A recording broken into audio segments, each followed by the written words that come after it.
Eu quero falar com você, conversar sobre o tema desse mês, que é o tema profundidade, saindo da superficialidade. Por que nós estamos propondo esse tema? Assim como todos os anos, no período da quaresma, ou do quaresma, que é esse período de 40 dias que antecede a Páscoa, de preparo, segundo o calendário litúrgico cristão, é um período onde a gente precisa olhar para as práticas espirituais. E nós propusemos esse tema, profundidade, porque é uma característica da cultura atual que as pessoas, eu e você, todos nós, sejam superficiais nas suas experiências. A gente sabe sobre muitas coisas, mas tem pouca profundidade no assunto. A gente tem diversos relacionamentos, mas pouca profundidade nesses relacionamentos. E isso, preste bem atenção, também se aplica à nossa relação com Deus e à nossa espiritualidade. Por isso que nós somos uma geração que tem muito interesse em práticas espirituais, em religiosidade, em práticas religiosas, mas a gente não tem profundidade. Isso não é só uma característica, por exemplo, do cristianismo ou do protestantismo. Pessoas que se dizem religiosas, mas são rasas, não é profundo. E quando eu penso nisso, e aqui já aplicando para a nossa vida, eu percebo que muitos de nós, a gente vive naquele rasinho da fé. A gente só molha o pé, a gente vai talvez até a canela, a gente vai até o raso, e a gente não mergulha, a gente não se aprofunda nisso. A gente não está preocupado num relacionamento mais intenso, mais profundo com Deus. E aí há algumas compreensões equivocadas. A primeira compreensão equivocada é que nós achamos que o profundo, as águas profundas de uma relação com Deus, são os milagres. Então a gente busca locais e lugares com coisas sobrenaturais, porque para a gente esses milagres são as águas profundas. Mas deixa eu dizer para você, a Bíblia diz que não são esses lugares e essas experiências a profundidade da fé. A profundidade da fé, sabe o que é? A vida devocional, a vida diária com Deus. A profundidade da fé não é você ir num lugar com 5.000, 10.000 pessoas, um louvor incrível, uma experiência sobrenatural. Isso é muito bom, marca a nossa vida, ajuda na nossa relação com Deus, mas isso não é a água profunda. A profundidade, sabe aonde está da vida cristã? No nosso dia a dia. Então a primeira afirmação que eu quero fazer para você é essa: você quer mais de Deus? Você tem necessidade de buscar mais de Deus? Eu diria que não é nem a igreja responsável por isso, mas é a sua prática devocional, a sua vida devocional, a sua vida com Deus, a maneira que você ora, como você lê a Bíblia, como que você gasta o seu tempo. E aí a pergunta é inevitável: na sua agenda pessoal, quanto tempo você dedica à sua relação com Deus? O tema de hoje fala sobre isso, a prática da oração, me aprofundando pela oração, porque a oração é o caminho para essa profundidade. Se a palavra é Deus falando com a gente, a oração é a conversa entre eu e Deus. E olha que interessante, eu vou fazer aqui uma analogia bem simples. Você imagina um relacionamento, por exemplo, de um casal, como eu e a Aline, onde a gente só converse aos domingos, das 10h30 ao meio-dia, ou das 19h30 às 21h. Primeiro que não daria tempo para minha esposa falar 1h30 do que aconteceu uma semana, né? Ia ser muito difícil ela sintetizar, esse poder de síntese. Mas você já imaginou um relacionamento que não tem comunicação? Um relacionamento onde não tem diálogo? O que acontece com esse relacionamento? Não tem intimidade. Como um relacionamento comum, não há conversa, não há diálogo, não há intimidade, não há conhecimento. Isso também se aplica à nossa relação com Deus. Preste bem atenção. Sem oração não tem intimidade, não tem água profunda. E eu sei que isso é difícil falar, porque nós somos pessoas aqui de uma cultura prática. A gente quer oração para alguma coisa. Então, se eu estivesse pregando aqui hoje o segredo da oração que traz prosperidade, todo mundo ia querer ouvir. 10 lições ou 10 coisas que você deve fazer para Deus ouvir a sua oração. A gente estaria assim, pastor, me fala esse segredo. Ou 5 dicas para Deus ouvir a sua oração. As pessoas comprariam esses livros. Mas a intenção da oração não é Deus nos responder, mas é gerar intimidade com Ele, é gerar sintonia, comunicação. Eu diria que não existe vida cristã sem oração. E eu quero trabalhar esse tema com você partindo da principal oração, quando Jesus responde um questionamento dos seus discípulos a respeito da oração. E olha que interessante, o Evangelho de Lucas é o evangelho que há mais registro das orações de Jesus e das práticas que Jesus tinha nutrindo a sua vida com Deus. Era muito comum que Jesus se retirasse para orar. E os discípulos, em um momento, chegam para ele perguntando como deveriam ser as orações. Por quê? Porque naquela época, naquela cultura, as orações elas eram lidas. Existiam fórmulas de orações. Existiam maneiras de você orar. E os discípulos estavam assim, Jesus, conta para a gente aí um segredo de uma oração para me fazer prosperar, para salvar o meu casamento, para me imprimir, colocar atrás da porta, para mim, talvez, mandar na lista de WhatsApp, para mim publicar no Instagram. Manda, Jesus, uma dica para a gente. E Jesus, olha, vocês querem ouvir então uma forma de orar? E ele então faz o registro da oração do Pai Nosso. E antes de fazer isso, queria pedir, se desse para dar uma aumentada no ar, porque eu estou congelando aqui, não sei se alguém está com frio igual eu. Ok? Maravilha. Lucas capítulo 11, do versículo 1 ao versículo 4. Diz assim, Jesus então respondendo esse questionamento dos discípulos. Certo dia, Jesus estava orando em determinado lugar, e tendo terminado, um dos seus discípulos lhe disse, Senhor, ensina-nos a orar, como João ensinou os discípulos dele.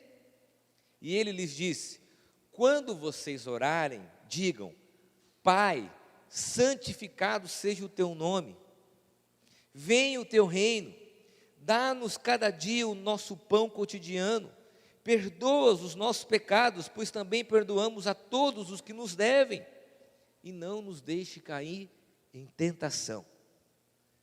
Eu fico imaginando aqui a frustração dos discípulos ao ouvirem essa resposta de Jesus.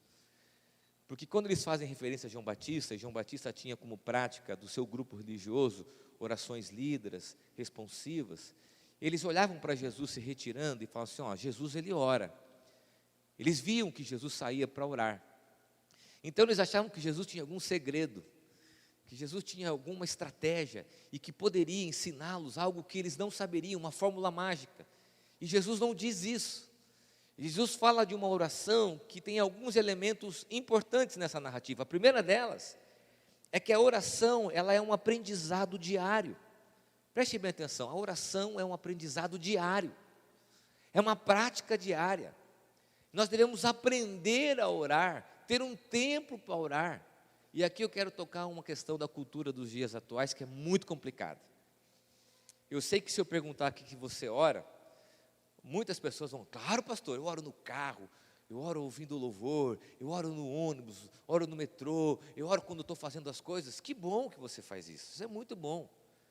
Mas quando você coloca uma prática espiritual no seu cotidiano, você está moldando essa prática à sua vida. E aqui eu quero contar uma história para explicar muito bem o que eu quero dizer. Eu constantemente converso com os meus filhos. Eles entram no carro, dentro do cotidiano. De manhã eles não conversam, porque eles dormem até chegar à escola, né? Estão dormindo. Chegam lá, mas eu vou buscá-los, eu sempre pergunto, e aí, como foi o seu dia, como foi a aula, foi bom, hein, tal. E geralmente eu ouço uma frase que sempre eles digam assim, pai, eu estou com fome. Essa é uma frase muito comum na adolescência, né? Pai, estou com fome. E você está ali conversando, e como que vai isso daqui, dali, as coisas normais do dia a dia. Nós estamos nos conectando, tem lá o grupo de família do WhatsApp, quem pega esse, quem faz aquilo, o que vai passar, o que vai assistir. Isso faz parte da comunicação do cotidiano normal, da rotina normal de todos nós. Mas tem uma coisa que o meu coração pulsa. É quando um deles, principalmente o mais velho, bate na porta do meu quarto e fala, pai, eu preciso conversar com você. É totalmente diferente das conversas do cotidiano. Embora as conversas do cotidiano sejam importantes, mostrem do dia a dia, É esse tipo de conversa, a conversa olho no olho, que alimenta e que nos ensina. Você entende isso? A minha pergunta é para você: em que momento você faz isso? Que você para e você diz: Senhor, eu preciso conversar com o Senhor, eu preciso falar contigo, eu preciso falar o que está no meu coração. Eu não estou dizendo daquelas orações que a gente faz na hora do almoço, ou aquelas orações que a gente faz para jogar uma partida de futebol, ou para torcer para um time. Essas orações são religiosas. Eu estou falando de uma oração que desnuda a nossa vida diante de Deus. Muita gente quer mais de Deus, mas esse mais de Deus não vem se você não nutrir no seu dia a dia um tempo de oração. E isso é um aprendizado. Uma das coisas que eu mais tenho investido na minha vida é em orar com os meus filhos e pelos meus filhos. Eu gosto de ir à noite lá na cama deles, orar com eles, e eles sabem disso. Eu gosto de pedir para que eles orem por mim quando eu viajo, e quando eu volto eles oram agradecendo. Eu gosto que eles vejam eu orando com a minha esposa, e a gente faz isso. Mas por que isso? Porque é uma prática religiosa? Não, porque a oração é um aprendizado diário da vida cristã. Não uma oração religiosa, com uma linguagem religiosa, mas uma oração que é praticada no exercício do dia a dia. O Richard Foster, ele é um pastor, eu quero indicar a leitura desse livro para você. Ele fala sobre oração, chama Celebrando a Disciplina. Ele diz que orar é aprender a ter a prazer na presença de Deus, satisfação. Não é a religiosidade diz sacrifício, a fé cristã diz prazer. Por isso que Jesus se retirava para orar. Quanto mais oramos, mais profundamente íntimos seremos do Pai. Sabe onde ficam as águas profundas? Na oração. Mergulhando na oração. E isso não é uma prática dos dias atuais. Alguns meses atrás eu perdi a minha avó, 94 anos, Dona Esmeralda. E eu fui falar no ofício dela, fúnebre dela, com o coração grato a Deus. Todos os meus tios estavam lá, tias, primos e primas, e eu só disse uma coisa que veio no meu coração: a gratidão a Deus pela vida da minha avó, que ela era uma mulher de oração. E eu cresci vendo a minha avó se ajoelhando para orar. Ela tinha calos no joelho, caroços no joelho, de tanto se ajoelhar para orar. E quando nós olhamos para a geração atual, a gente não vê essa prática da oração. A gente é imediatista, consumista, a gente coloca Deus na nossa agenda para que Ele faça a nossa vontade, mas a oração é um aprendizado diário de reconhecimento de que nós precisamos de Deus. A segunda consideração desse texto, e talvez seja a mais importante, é que há uma expressão de intimidade, ao ponto de que essa intimidade com Deus nos faz buscar a sua vontade. Jesus diz: Pai nosso. Quando ele diz isso, ele desconsidera a religiosidade da época, porque ele usa uma expressão de afeto, Abba. Ele chega para conversar com Deus usando pai, uma linguagem afetiva. E logo em seguida ao afeto, há o pedido do reconhecimento: seja feita a tua vontade, santificado seja o teu nome, venha o teu reino. Muitas vezes as nossas orações, elas partem da ideia de Deus fazer a minha vontade. Mas a intimidade diz que é Deus que faz a vontade dele sobre a minha vida. Você entende isso? Por que nós devemos orar? A gente ora para compreender a vontade de Deus, para pedir a direção de Deus, não para que as nossas intenções sejam feitas. Uma das coisas mais comuns, eu diria que se eu fizesse uma tabulação no Excel, nos últimos 15 anos de pastorado, 16 anos, pastor, quais são as perguntas mais frequentes que as pessoas fazem para você? Eu diria, a primeira delas: qual é a vontade de Deus? É comum, para o meu namoro, para o meu casamento, para a minha família, para o meu trabalho, para a minha vida financeira. É muito comum a gente chegar: o que Deus quer? A gente se vê nessas situações, a gente procura gurus, procura pessoas, procura alguma mensagem do WhatsApp que chega e você diz: é Deus falando comigo, né? Ou a gente vai lá na Bíblia, fecha a Bíblia, vai lá, põe o dedo, abre a Bíblia e olha: bom, esse versículo não é legal, fecha de novo, tenta de novo. Até aquele texto que você quer e falar: olha, Deus está dizendo o que eu quero dizer. Não. Para a gente compreender a vontade de Deus, precisa ter intimidade. Intimidade vem com oração. Vem com oração. Você quer compreender a vontade de Deus sobre a sua vida? Não tem atalho, é uma vida de oração. Você precisa orar mais. O casal está em dúvida, ajoelhe-se, orem. Não sabe o que faz sobre o seu trabalho? Ore mais. Busque mais a Deus. Lembra de quando talvez na sua vida cristã você fazia isso mais vezes, hoje você não faz? Lembra-se de quando você buscava a Deus intensamente e você parou de fazer isso? Por que eu oro? Eu oro para compreender a vontade de Deus. Eu oro e busco para entender o que Deus quer de mim. Eu vou contar aqui uma ilustração para você tentar fazer essa conexão. Na minha época, eu sei que vocês são mais jovens do que eu, então tranquilo. Existia um negócio chamado dial. Lembra do rádio? Não era digital. Os meus filhos nem sabem o que é um dial. Você tinha um rádio em casa, você tinha um botãozinho lá e tinha uma reguinha chamada dial, certo? Então você tinha que ir lá sintonizar a rádio que você queria ouvir. Você ia sintonizando a rádio e tudo mais. E aí às vezes você precisava de uma tecnologia avançada, que era um pedaço de bombril na antena. Isso era uma coisa, se você deu risada, revelou a sua idade, ok?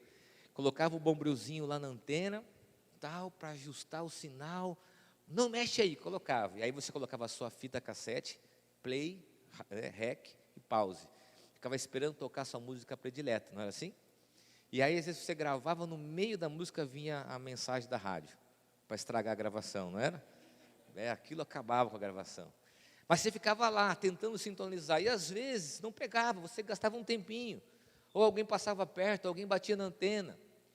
Mas você insistentemente ia lá até que a voz do locutor, a música ficava nítida. Sabe o que é isso? A oração. A oração é como um dial que faz a gente sintonizar a vontade de Deus, ter uma intimidade para compreender. Se eu não oro, se eu não busco, eu vou precisar de sinais externos, eu vou precisar de vários bombrios na minha vida para me ajudar a compreender o que Deus já está dizendo e que eu deveria compreender através da oração. Entenda isso. Eu sei que a gente é muito prático, a gente tem dificuldade, porque a gente quer coisas prontas. Mas não tem atalho.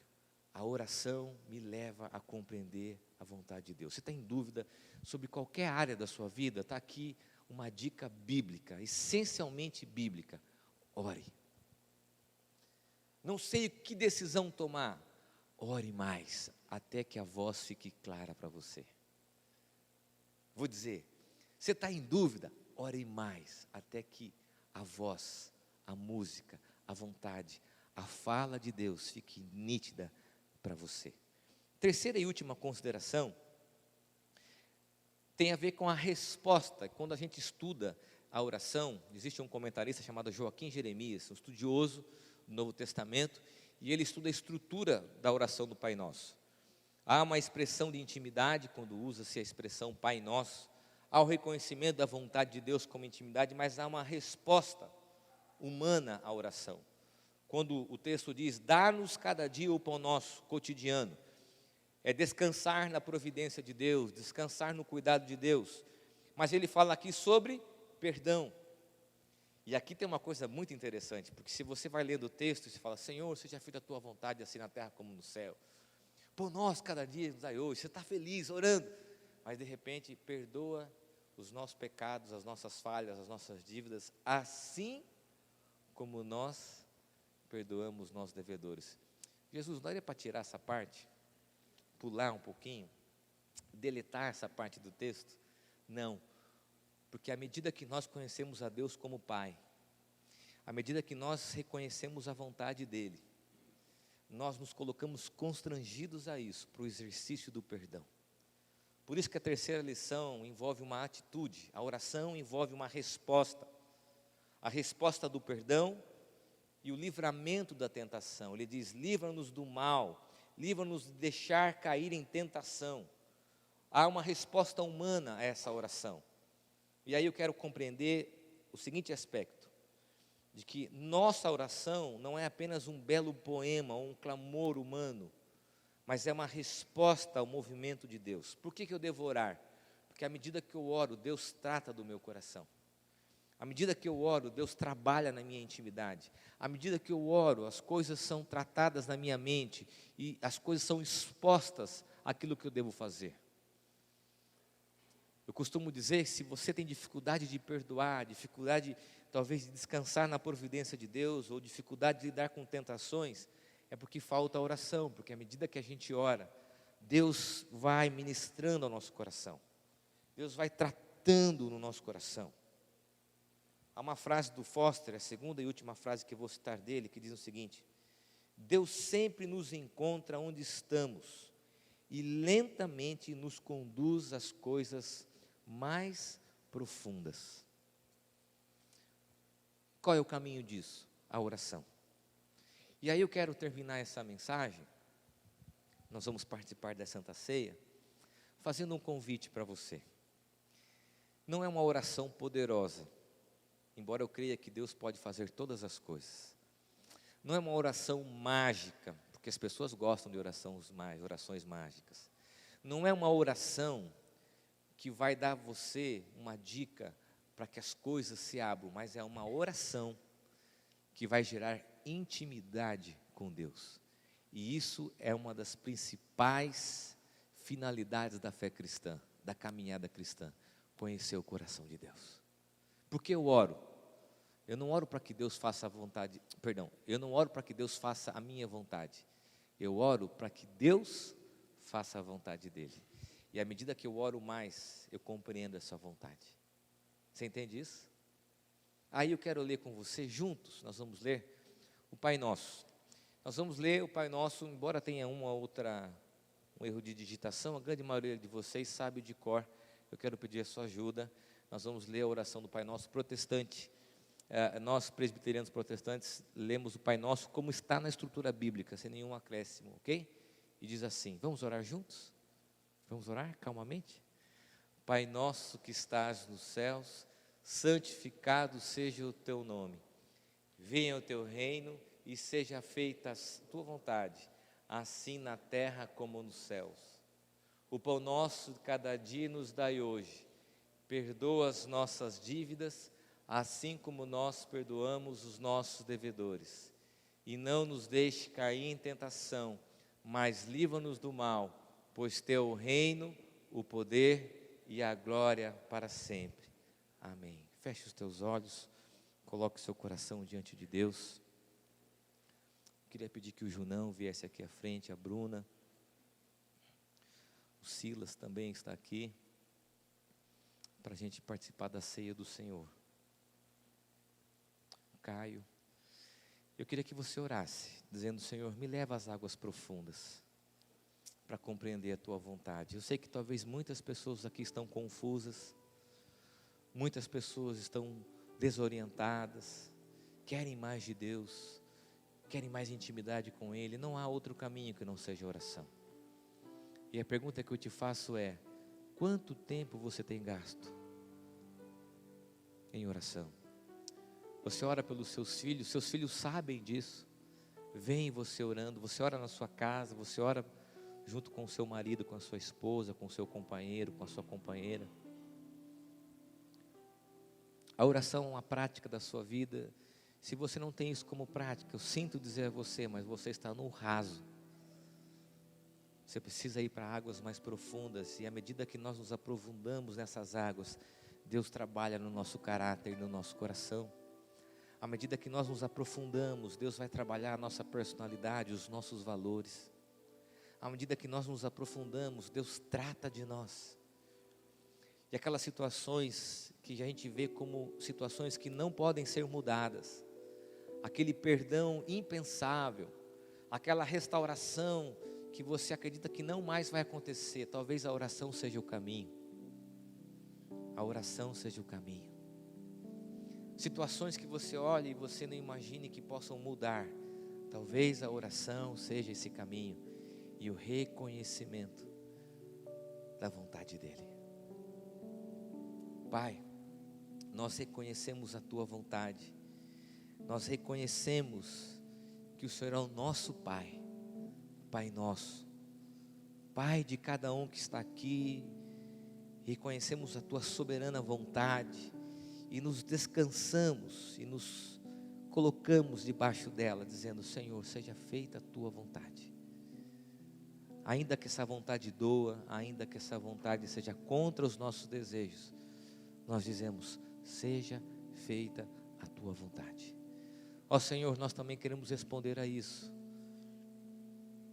Livra-nos da tentação de termos o controle da vida e perdoa os nossos pecados, assim como nós perdoamos, ainda que de uma forma muito difícil, aquele que nos tem ofendido. É o que nós oramos, ó Pai, no nome de Jesus.